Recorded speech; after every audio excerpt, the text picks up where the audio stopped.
Assalamualaikum warahmatullahi wabarakatuh. Kembali lagi di Cerah Cerita Sarah.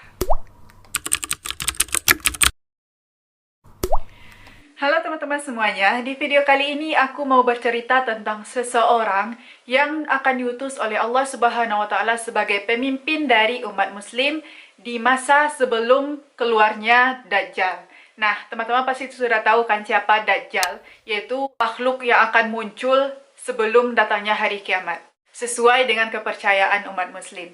Sebagai seorang muslim, kita juga harus mempercayai bahwa ada seseorang yang akan muncul sebelum munculnya Dajjal ini. Nah, dia ini adalah seorang yang mampu menjadi pemimpin umat muslim dikala agama Islam ini sudah di ujung tanduk.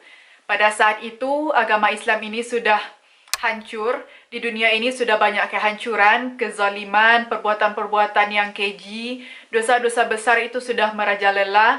Nah, pada saat itulah dia diutus oleh Allah Subhanahu wa taala untuk mengembalikan umat muslim ke jalan kebenaran. Nah, siapakah dia? Oke, sebelum masuk ke ceritanya, jangan lupa untuk klik like, subscribe, dan juga share video ini ke teman-teman kalian semuanya.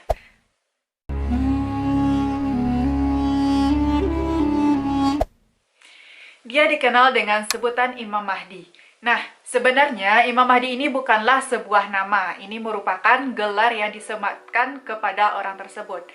Imam Mahdi ini berasal dari bahasa Arab, yakni terdiri dari dua suku kata. Yang pertama yaitu imam, yang mana artinya pemimpin, dan juga Mahdi atau Mehdi, yang berarti petunjuk. Jadi, Imam Mahdi ini adalah seseorang yang mendapatkan petunjuk. Nah, Imam Mahdi ini adalah seseorang yang diutus oleh Allah Subhanahu wa taala untuk menjadi pemimpin umat muslim pada saat Islam ini berada di ujung tanduk, yang mana pada itu sudah banyak kehancuran, sudah banyak kezaliman, dan dikatakan bahwa imam ini memiliki sikap yang sangat adil dan juga dia rela untuk menghabiskan harta kekayaannya yang berlimpah untuk kemajuan umat muslim. Dikatakan dalam sebuah hadis bahwa sebenarnya nama dari Imam Mahdi ini adalah sama dengan nama Rasulullah SAW, yakninya Muhammad. Yang dikatakan juga bahwa ayahnya juga memiliki nama yang sama dengan ayah Nabi Muhammad, yakninya Abdullah. Oke, sebagai seorang muslim, kita juga pasti ingin mengetahui bagaimana sih ciri-cirinya dari seorang imam ini, agar nantinya kita juga tahu tanda-tandanya, tanda-tanda kemunculannya, bagaimana rupanya, bagaimana perawakannya. Nah, juga disebutkan dari beberapa hadis, Imam Mahdi ini memiliki ciri-ciri sebagai berikut.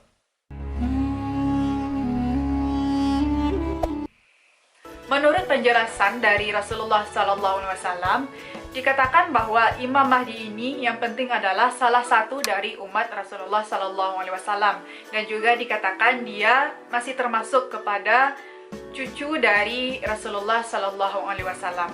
Di dalam hadis Rasulullah SAW juga disebutkan bahwa Imam Mahdi ini memiliki perawakan yang mana dahinya itu sedikit lebar dan juga hidungnya panjang dan mancung. Nah, dia akan mendapatkan wahyu bahwa dia ini adalah seorang Imam Mahdi pada saat dia itu sudah menjadi khalifah selama 7 tahun. Jadi, Imam Mahdi ini ia sudah menjadi pemimpin terlebih dahulu. Nah, pada saat masa kepemimpinannya itu selama 7 tahun, pada saat itulah ia akan mendapatkan wahyu dari Allah Subhanahu wa taala bahwa ialah Imam Mahdi, yang mana ia akan melanjutkan kepemimpinan umat Islam di dunia ini dan akan mengembalikan ke jalan kebenaran. Oke, lalu bagaimana sih tanda-tanda kemunculan dari Imam Mahdi ini? Apakah ada ciri-cirinya? Nah, tentu saja ada. Bagaimana sih? Oke, mari kita lanjut ke ciri-ciri kemunculan dari Imam Mahdi ini. Dari sebuah hadis yang diriwayatkan oleh Tirmizi dari Abdullah bin Mas'ud, dia mengatakan bahwa Rasulullah SAW pernah bersabda, beliau mengatakan, tidak akan ada kiamat di dunia ini sebelum ada seorang laki-laki dari ahli baitku yang akan menguasai bangsa Arab. Namanya sesuai dengan namaku. Nah, dari hadis inilah kita mengetahui kalau Imam Mahdi ini akan memiliki nama yang sama dengan Rasulullah SAW dan juga kemunculannya itu ditandai dengan sebelum datangnya hari kiamat. Selain itu juga ada beberapa tanda-tanda lain dari kemunculan Imam Mahdi. Yang pertama yaitu pada saat kemunculan Imam Mahdi itu banyak terjadi perselisihan dan juga banyak terjadi bencana alam. Yang kedua, Baitullah akan diserang oleh suatu pasukan dan bagian tengah dari pasukan itu akan tenggelam dan menghilang ditelan oleh bumi. Yang ketiga, ada seseorang yang akan dibaiat antara makam Nabi Ibrahim dan juga sudut dari Ka'bah. Dan yang keempat, ada sebuah pasukan yang datang dari negeri Syam menuju ke Baitullah mengejar seseorang yang dilindungi oleh Allah Subhanahu wa Ta'ala. Oke, selanjutnya kita masuk ke masa kepemimpinan dari Imam Mahdi.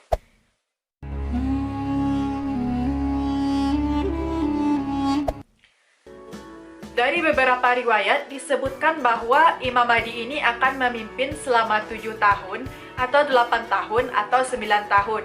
Nah, hal ini berbeda pendapat dari beberapa ulama. Dan semasa kepemimpinannya ini dikatakan bahwa Imam Mahdi ini berhasil untuk mengembalikan umat muslim untuk melawan kekejian dan juga kekejaman yang terjadi di dunia ini. Satu demi satu dari kezaliman itu berhasil ditaklukkan oleh Imam Mahdi ini, dan kemenangan demi kemenangan berhasil diraih oleh Imam Mahdi beserta pasukannya. Dan kemenangan dari Imam Mahdi ini membuat raja dari kezaliman, yakninya Dajjal, itu merasa sangat dengki dan marah, sehingga hal ini membuat Dajjal itu keluar dari persembunyiannya. Nah, tujuan Dajjal keluar dari persembunyiannya yang pasti adalah dia ingin melawan Imam Mahdi dan juga dia ingin menyebarluaskan kezaliman kembali di permukaan bumi ini.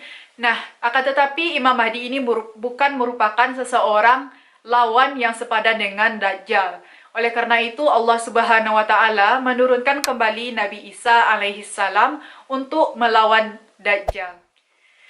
Setelah Nabi Isa diturunkan oleh Allah Subhanahu wa Ta'ala, Nabi Isa alaihissalam bersama dengan Imam Mahdi, mereka bersama-sama melawan dan juga membunuh Dajjal. Dan pada saat itu, akhirnya Nabi Isa berhasil membunuh Dajjal di kompleks Masjid Al-Aqsa. Lalu pada saat itulah Nabi Isa dan juga Imam Mahdi mendapatkan kembali kemenangan. Oke teman-teman, mungkin sekian ceritaku dari Imam Mahdi yang dikatakan akan muncul di masa depan. Dia akan muncul sebelum datangnya hari kiamat, tepatnya sebelum Dajjal muncul ke permukaan. Semoga videoku ini memberikan manfaat bagi teman-teman, terkhususnya teman-teman yang beragama Islam. Oke, sekian dulu dari videoku ini. Assalamualaikum warahmatullahi wabarakatuh. Masya Allah, tabarakallah.